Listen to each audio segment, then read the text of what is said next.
Tout d'abord, merci. Hein. Merci de manifester autant d'intérêt pour la connaissance du monde animal. Mesdames, Mesdemoiselles, Messieurs, ce soir, je voudrais vous parler des rongeurs. Le castor. Donc, le castor qui n'a pas eu sa vie. Hein. Le castor inlassable, bâtisseur de Cité Lacustre, que Dame Castor, incognito, rejoint à l'aube. Et alors là, ça y va.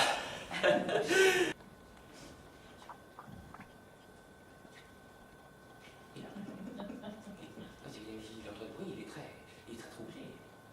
Mais si la voix est libre, il y va. Hein.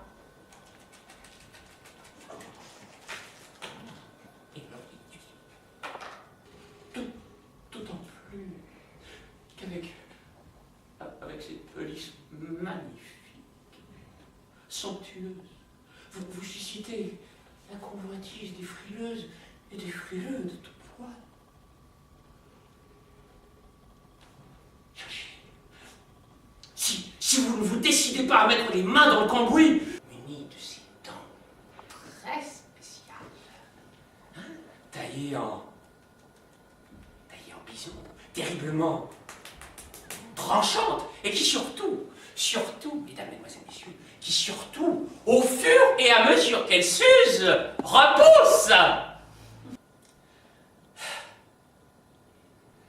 Imaginons que ceci,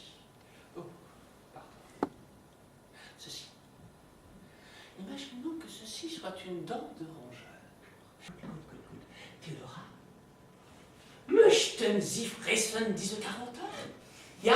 Möchten Sie fressen diese Karotte? Ja, natürlich, ja. Théodora, ich diese Karotte gut. Ja, natürlich, ja, sehr gut.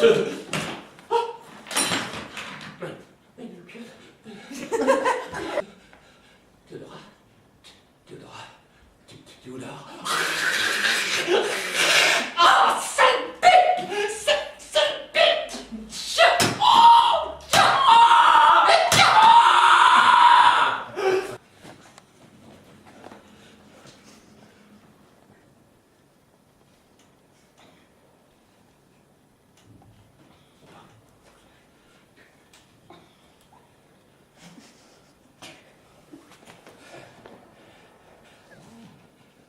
Il cogite, se pose des questions. En un mot, il pense. Et qu'est-ce qu'il pense, au juste Laura, hein? Qu'est-ce qu'il pense? Qu'est-ce qu'il pense, au juste Laura? Eh bien, il pense que l'homme, cette grande saucisse à une patte qui lui offre le gîte et le couvert, lui est décidément un ami très cher. Hein? Un ami qui lui est si cher qu'il prend le sirop partout. Hein? Comme les rois mages en Galilée qui mettent au loin les uns les autres. Enfin, vous connaissez plus.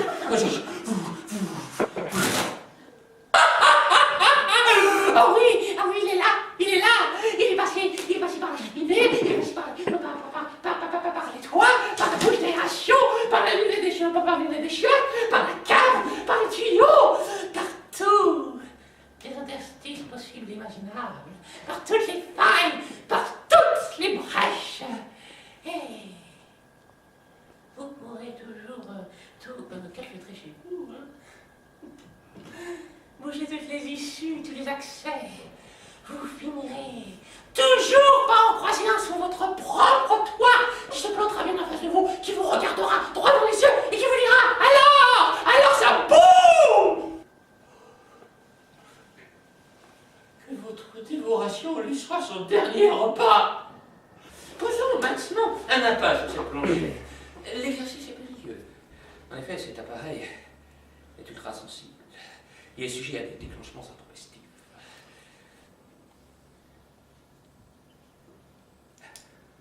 Voilà. Eh bien, comment le rat va-t-il réagir face à la tête?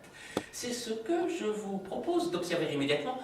Nous comptons en effet parmi nous ce soir un représentant, ou plutôt une représentante de la race ratine. Rejoignons-la.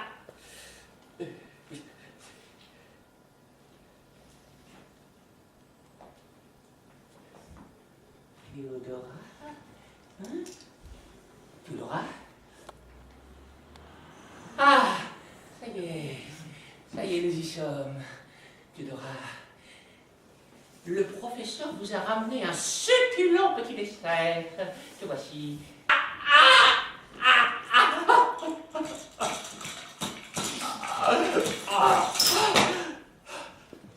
C'est très fort.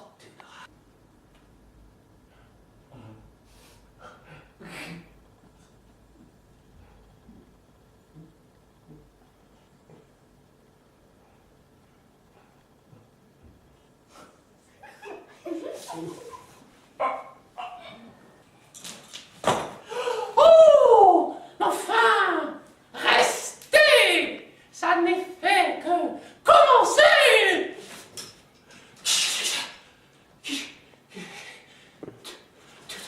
Mais ça n'est pas possible! Je vous ai mangé!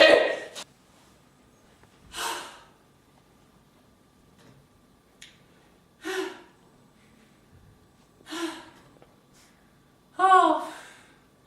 Quel imbécile! Jean-Baptiste, vous me mettez dans des états. Regardez. Jean-Baptiste, pourquoi croyez-vous cette petite rate blanche courait-elle si vite à l'intérieur de sa boîte en plexiglas? Hein? Pourquoi?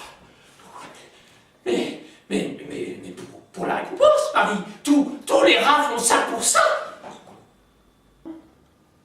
Je vais reprendre ma liberté et je vais me mettre en quête de celui qui saura me comprendre vraiment et comprendre